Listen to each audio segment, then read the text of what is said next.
Di sini saya pantun. Siapa yang boleh lawan pantun saya, korang power. Pergi ke kedai membeli slipper. Kaki kudung. Dah tukar kasut lah. Oh, dah tukar Ni nampak, kasut pun pecah bro, nampak. Pecah bro. Ni andama ni. Hari tu pergi hantar. Ni? Nampak ni andama. Hari tu pergi hantar kat cobbler. Lepas tu dia pergi jahit lah semua ni sebab terbuka kan, nampak. Semua ni pergi jahit. Lepas tu dia pergi sapu gam-gam tu dengan tapak-tapak sekali. Masa aku datang first time sini, tergelincir aku. Tapi dah nak pun kita buat macam ni je lah kan. So kita buat slowly lah, sikit-sikit. Tapi kasut boleh pakai lagi, kasut cantik. So whoever yang nak buat korban tahun ni, kita ada sebahagian RM785. Market 900, kat situ pun korang dah jimat dekat 100 lebih dah. Untuk seekor dalam 4499 serendah.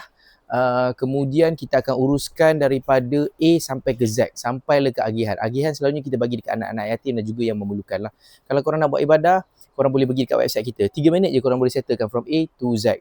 And nanti anda kata kalau korang nak buat korban dengan kita akan bagi juga video dan juga gambar bukti penyembelihan tu. So kita akan sebut nama korang. Sepolan bin sepolan, sekian macam tu lah. So kita ada banyak, beberapa ekor dekat sini. Slot pun limited, make sure korang jangan tangguh.